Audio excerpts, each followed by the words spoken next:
membersamai kita karena ada urusan. Tak lupa kepada Dewan Guru beserta staf TU yang mohon maaf sudah mengganggu waktu mengajarnya. Cuma di sini kita meminta waktu sebentar untuk sedikit berdiskusi mengenai tugas CGP. Nah, sebelumnya memperkenalkan diri dulu. Kita dari CGP yang terdiri dari 3 orang. Saya Muti Sobani dan kedua rekan saya di sini ada Ibu Siti Maesaro dan Ibu Nina Herawati.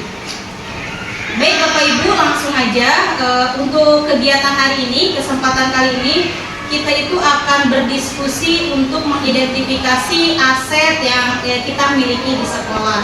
Adapun tujuannya itu supaya kita itu mengetahui dan menyadari aset apa saja sih yang kita miliki dan perlu kita manfaatkan dan kembangkan di sekolah kita. Nah, untuk supaya tidak memperlama waktu lagi, mempersingkat. Nah, yang ketiga itu kita akan mengidentifikasi aset yang insya Allah akan dipandu oleh rekan saya, Ibu Siti Maesaro. Silakan kepada Ibu Siti Maesaro untuk pandu mengidentifikasi aset. Oke, terima kasih Bu Muti Sobani. Bismillahirrahmanirrahim. Assalamualaikum warahmatullahi wabarakatuh.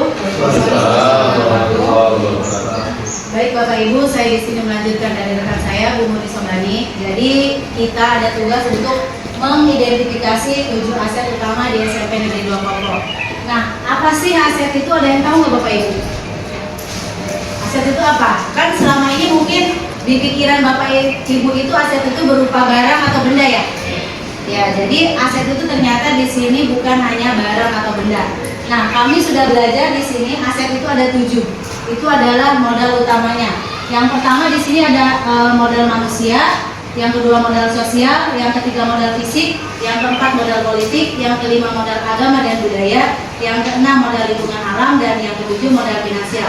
Nah, Bapak Ibu, tugas kita di sini secara kolaboratif untuk mengidentifikasi aset yang ada di sekolah kita. Mungkin selama ini kita tidak sadar ternyata di sekolah kita ini asetnya itu ternyata sudah sangat bagus dan banyak. Oke, saya langsung bertanya saja Bapak Ibu, mari kita identifikasi bersama-sama. Yang pertama modal manusia. Coba saya mau bertanya, di sini modal manusia aset apa saja sih yang kita miliki? Oke, Pak Eli apa? Guru dan tenaga kependidikan. Ya betul, guru dan tenaga kependidikan. Apalagi ada yang tahu nggak? Guru. Ternyata guru itu aset ya Bapak Ibu. Tenaga pendidik juga. Pasar? Apa aja pasar coba? Modal manusia. Ya. Yang saya bayangkan itu modal manusia itu adalah ya semua orang yang ada di lingkungan sekolah. Betul. Dari guru, kepala sekolahnya, kemudian karyawannya, termasuk siswa juga modal manusia. Betul. Jadi sudah dijelaskan juga sama Pak Edi dan Masa, betul. Jadi modal manusia itu semua yang ada di lingkungan sekolah. Contohnya tadi kepala sekolah, guru, murid, TU, wali murid masuk nggak? Masuk. Masuk. Komite? Masuk. Masuk. Kalau masyarakat? Masuk nggak masyarakat? Masuk. Berarti kita identifikasi modal manusia yang ada di kita, asetnya ada berapa coba tadi? Kepala sekolah, guru, TU, murid, wali murid, komite, masyarakat. Berarti ada 7. Sepakat. Oh iya, sama kita kan punya penjaga. Nah, penjaga itu masuk. Kita sepakati ada 8, betul? Betul. Setuju? Setuju. Iya, jadi itu nanti ada manfaatnya untuk apa.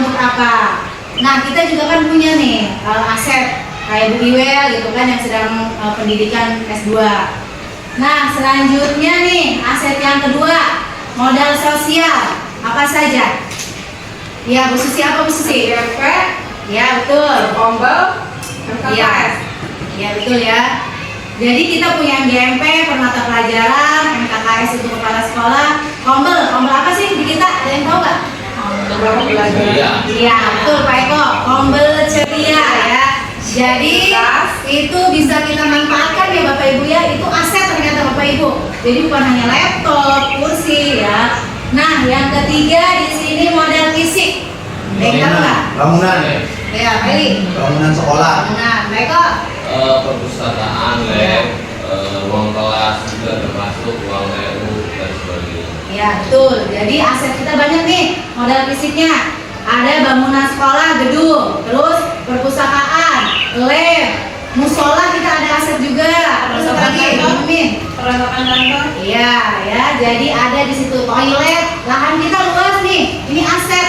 Biasanya kita manfaatkan untuk upacara, terus olahraga sama kegiatan P5. Nah, yang keempat mungkin akan dilanjutkan oleh rekan saya yaitu Ibu Nina Herawati. Ibu Nina dipersilakan. Oke, terima kasih. Oke ya, rekan Bapak Ibu tadi sudah dijelaskan sama Bu Mae tentang modal manusia, modal fisik, modal sosial, dan modal Belum. Jadi saya tidak. manusia ya sebenarnya. Oke. Nah, saya mau bertanya, kira-kira menurut Bapak Ibu, modal politik itu apa sih? Yang kita punya di lingkungan kita itu apa modal politik contohnya? Contohnya Pemilihan OSIS. kepala sekolah, Ya. kemudian dari lingkungan seperti Danramil atau kepolisian ya, kemudian dari kesehatan, Iya, betul. ya mungkin dari desa lah, mungkin salah satunya mungkin keterlibatan di dalamnya gitu ya. Ya, oke, betul Bapak Ibu ya. Jadi modal politik di lingkungan di sekolah kita itu ternyata kita punya yang disebut dengan polsek mungkin ya, Pak Abe. Terus bisa tadi itu kantor desa, karena segala sesuatu itu karena kalau misalnya kita ada acara, contohnya kayak kemarin kita mau mengadakan perpisahan atau kita mau melaksanakan studi itu harus minta izin dulu ke daerah setempat. Jadi untuk memperlancar kegiatan pembelajaran kita, yaitu tadi ya, itu disebutnya dengan modal politik. Puskesmas masuk nggak? Puskesmas ya. Ya, tadi sudah ya, kita sudah menjalin kerjasama ya dengan ya tentang puskesmas, di mana kemarin itu umumnya mengadakan apa? Puskesmas itu PR ya, dengan apa anak diberi tambahan vitamin tambah darah gitu ya. Nah, ternyata kita sudah berkolaborasi juga dengan puskesmas ya, dan itu merupakan modal politik yang ada di sekolah kita. Dan yang keenam, saya mau tanya kembali nih Bapak Ibu, menurut Bapak Ibu, kelima, Agama. oh ya, modal agama dan budaya yang kelima, kira-kira apa nih?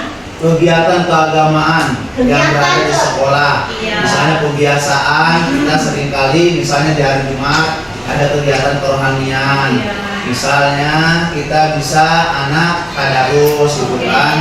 Termasuk juga misalnya sholat duha berjamaah gitu kan, dan banyak juga yang lainnya. Oke, nah itu ya tadi sudah Pak Eli sudah hatam betul ya, karena memang kita itu sudah mempunyai modal agama dan budaya tersebut. Ya, jadi peringatan-peringatan hari besar yang kemarin kita lakukan yang tentang Maulid juga nah itu juga termasuk ya Pak Eli. Mudah-mudahan ini juga modal agama dan budaya ini akan terus kita laksanakan karena memang manfaatnya itu sendiri banyak ya Bapak Ibu. Oke, terus yang keenam, ada modal yang disebut dengan lingkungan alam. Kira-kira lingkungan alam di sekitar wilayah kita itu asetnya apa saja sih? Loh, lingkungan alam kita ini kita kan dari lingkungan ya, kita, sekolah kita.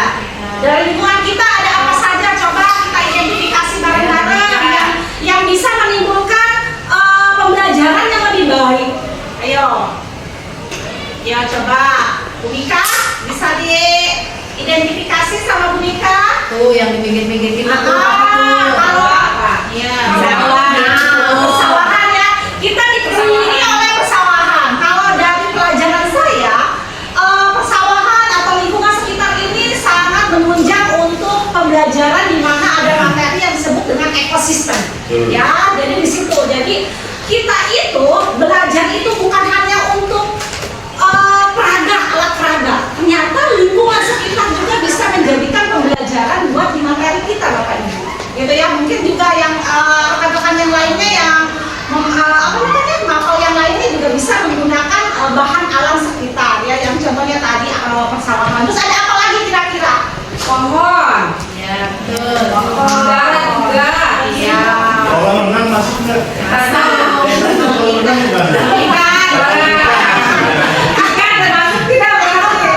Iya, lingkungan alam. Terus apa lagi kira-kira? Kita dikelilingi dengan tembok-tembok. Tembok-tembok Apa? Ada pemanfaatan kayak lahan yang sekarang lagi kosong terus dimanfaatkan kayak tanaman kayak singkong, Iya. kemudian kebun. Iya, ini luas, ini banyak ya perkebunan buat yang istilahnya aktivitas di lingkungan sekolah lah. Ya, betul ya. Jadi di lingkungan kita masih banyak lahan-lahan yang kosong yang bisa kita manfaatkan untuk ya itu tadi penanaman. Contohnya ya tadi ya kita bisa berkebun, apalagi dengan mata pelajaran IPA saya sendiri Pak Ade, gitu ya. Itu anak bisa apa namanya materinya bisa kemarin itu mengidentifikasi tentang atau mencangkok atau misalnya mensetek. Jadi anak-anak langsung terjun ke lahan-lahan yang kosong untuk ditanami tanaman tersebut. Oke. Sungai masuk nggak sungai? Kita kan dekat sungai tuh. Ya, semua masuk ke lingkungan alam. Bisa dimanfaatkan nggak buat kita pembelajaran? Masuk. Kan kita Kegiatan pramuka. sering pramuka ya. Betul ya? Sungai, rawa berbeda masuk. Iya, sungai dari sawah, Iya. kebun, lahan yang luas, Pohon dan kolam ikan. Betul. Kalau pabrik bisa kita kan dibandingin dengan daerah industri nih ya. Itu bukan kalau pabrik mainnya Pabrik masuk kemana itu kira-kira Bapak bukan Ibu? masuk. Kita kan kalau politik kan bekerja sama, kita adanya kerja sama. Kan pernah ya Pak ya? Yang kita Iya, renovasi kelas itu ya. Masuk nggak sih ya? Pabrik nggak masuk kita yang cuma. Sebenarnya masuk ke aset pabrik itu. Satu dekat dengan sekolah, diantaranya kan mereka ada program CSR, dan itu juga masuk sebenarnya sebagai aset kita kan. Walaupun memang belum ada atau belum maksimal gitu. Dan makanya kita identifikasi ini, mari kita maksimalkan aset yang ada. Masuk ya, pabrik ya. Masuk ya. Kemana itu? Masuk kalau dilihat dari apa ya, dari politik itu masuk ke politik. Politik ya. Ya, artinya Politik kan ya, bukan lingkungan ya. Sosial, itu maksudnya sosial. sosial apa ya? Sosial politik. Sosial. Politik kayaknya. Politik ya Pak ya? Kan kayak puskesmas kan ada sinergi dengan puskesmas, sinergi dengan Iya. perusahaan kan ya Pak ya? Politik. Masuk ke modal 4 ya. Modal 4 ya. Perusahaan itu modal yang Oke, yang terakhir modal finansial. Menurut Bapak Ibu, modal finansial itu yang artinya yang berurusan dengan Wah, bisa kalau masalah iya uang. dong. Apa coba? Bukan. Sekolah kita itu modal finansialnya berasal dari mana? Keuangannya dari mana? Semua ini itu Sumbernya dari mana? Biar operasional kita itu berjalan. jalan belajar. Jangan coba. Dari BOS. Iya, DOS. APBD daerah. DOS itu apa masalah? Apa ya?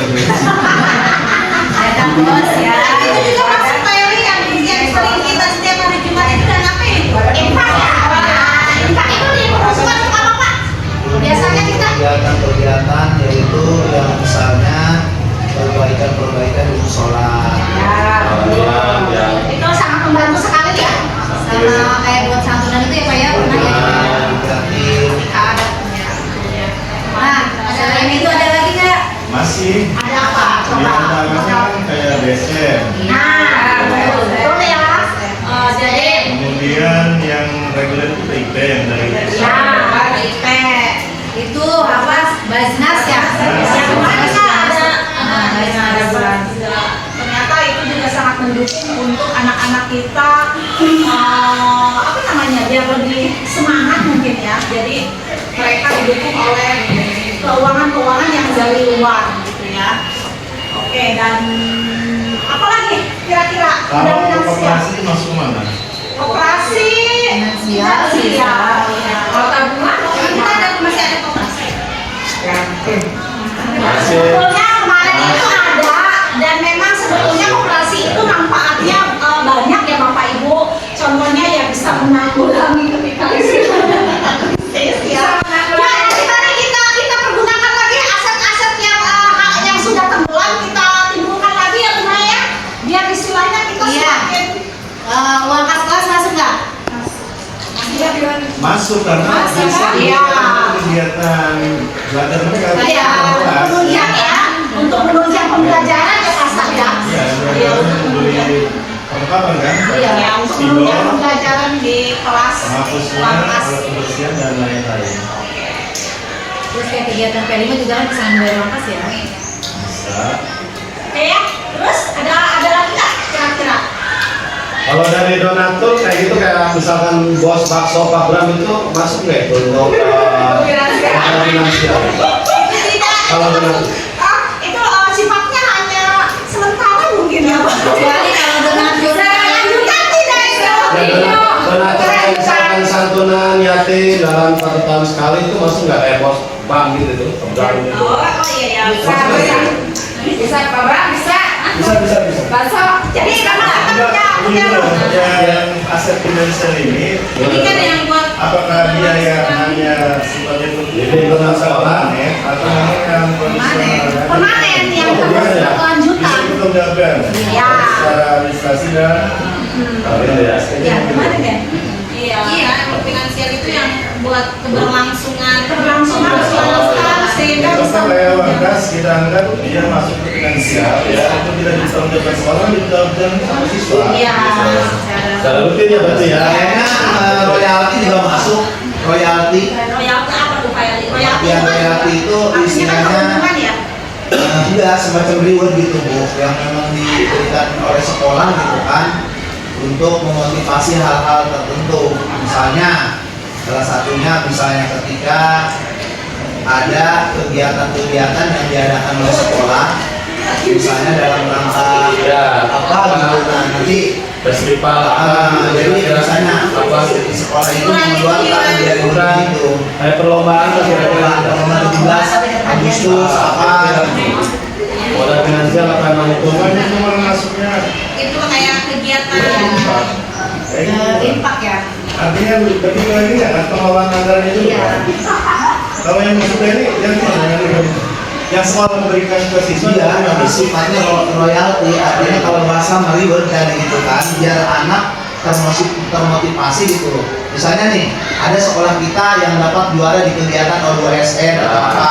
Nah sekolah itu mengeluarkan buat mereka gitu. Apa ada guru berprestasi gitu. Itu kan aset juga anak itu. Iya. cuma Nah, kan maksudnya dia- sumber gimana? dananya kan pasti kembali ke bos kan. Dari sekolah kan? Ya mungkin dari sekolah. Dari bos. Iya. Ya. Jadi kita masukkan yang kegiatan tadi masuknya ke dana bos ya. Yang memang benar-benar menunjang kegiatan pembelajaran kita sendiri. Oke, cukup kayaknya ya. Oke ya. Jadi mungkin itu ya Bapak Ibu ya hasil dari identifikasi kita tentang aset yang ada di sekolah kita. Jadi kita sudah mengetahui ya, ternyata selama ini kita itu hanya memandang sebelah mata sama sekolah kita sendiri ya. Padahal kalau kita gali seperti ini, kita gali seperti ini ternyata banyak kelebihan-kelebihan yang kita punya yang tanpa kita sadari, gitu ya. Makanya daripada itu ya mari kita sama-sama kita menggali aset yang ada sehingga pembelajaran kita ke depan itu lebih baik lagi. Begitu ya Bapak Ibu ya. Oke, mungkin terima kasih ya atas waktunya. Silakan dilanjut sama Bu Murti. Baik Bapak Ibu, terima kasih udah kita sama-sama diskusi dan menyimak hasil kita bareng-bareng tadi mengidentifikasi aset apa saja yang kita punya. Di sini sebelum penutup saya akan membacakan ulang mengenai apa sih aset yang kita miliki. Yang pertama itu aset manusia berupa guru dan tenaga kependidikan, kepala sekolah, murid, wali murid, masyarakat, komite, dan penjaga sekolah.